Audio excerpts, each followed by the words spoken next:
आश्रम एक आवश्यक विषय वाणिपीडिया से ब्राह्मण भगवान के मुख से उत्पन्न हुए हैं और क्षत्रिय भगवान की छाती या भुजाओं से उत्पन्न हुए हैं। यदि अलग अलग जातियां या सामाजिक वर्ग, हालांकि स्पष्ट रूप से अलग अलग गतिविधियों में अलग अलग व्यस्त हैं, फिर भी पूर्ण सहयोग से कार्य करते हैं, तो भगवान प्रसन्न होते हैं।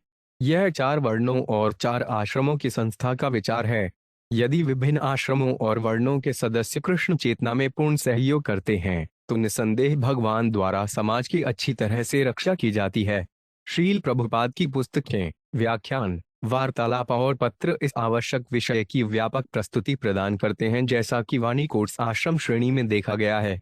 उनकी पुस्तकों का एक परिचय निम्नलिखित 8 उदाहरणों में दिया गया है। श्रील प्रभुपाद की पुस्तकों से उदाहरण: वर्णाश्रम व्यवस्था में छात्र गुरुवार से शिक्षा लेने और उनकी सेवा करने के लिए उनके आश्रम में जाता है, यहाँ तक कि एक छोटे सेवक के रूप में भी। जब छात्र भगवान श्री कृष्ण के साथ अपने संबंध के संदर्भ में दिव्य ज्ञान प्राप्त कर लेता है तो उसकी परेशानियां तुरंत कम हो जाती हैं। चूंकि शरद ऋतु के आकाश में सफेद बादल अब पानी का बोझ नहीं सहन करते हैं, छात्र को पता चलता है कि यदि छात्र अपने गुरुवार की कृपा से आध्यात्मिक ज्ञान प्राप्त कर लेता है, तो गुरुवार के लिए पानी खींचने की परेशानी एक बोझ रहित काम बन जाती है। भागवत का प्रकाश, अध्याय 31। तत्ववादियों के अनुसार जीवन के सर्वोच्च लक्ष्य को प्राप्त करने की सर्वोत्तम प्रक्रिया 4 वर्णों और आश्रमों के कर्तव्यों का पालन करना है। भौतिक संसार में जब तक कोई किसी वर्ण, ब्राह्मण, क्षत्रिय, वैश्य या शूद्र में स्थित नहीं होता, वह अंतिम लक्ष्य प्राप्त करने के लिए सामाजिक मामलों का उचित प्रबंधन नहीं कर सकता।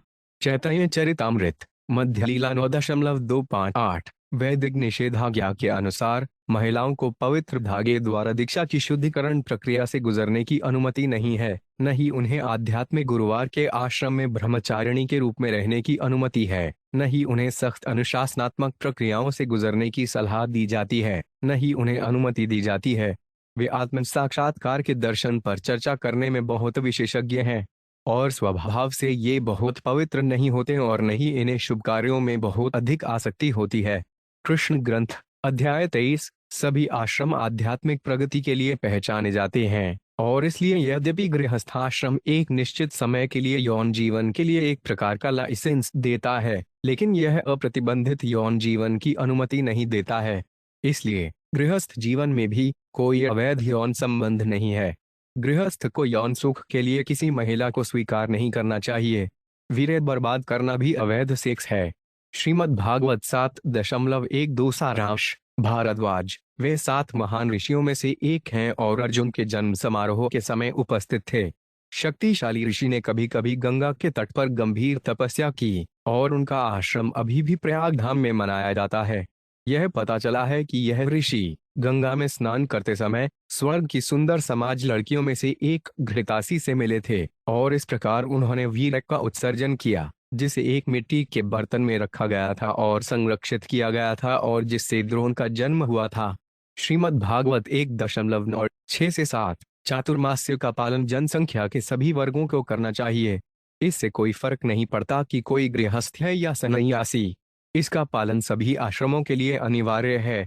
इन 4 महीनों के दौरान लिए गए व्रत के पीछे वास्तविक उद्देश्य इंद्रिय संतुष्टि की मात्रा को कम करना है। ये बहुत मुश्किल नहीं है। श्रावण मास में पालक नहीं खाना चाहिए, भाद्र मास में दही नहीं खाना चाहिए और आश्विन मास में दूध नहीं पीना चाहिए। चैतन्य चरितामृत, मध्य लीला 4.169। वर्णाश्रम धर्म की व्यवस्था में जो वास्तविक मानव जीवन की शुरुआत है, 5 साल की उम्र के बाद छोटे लड़कों को गुरुवार के आश्रम में ब्रह्मचारी बनने के लिए भेजा जाता है, जहां ये चीजें लड़कों को व्यवस्थित रूप से सिखाई जाती हैं, चाहे वे राजा के पुत्र हों या राजा के पुत्र हों।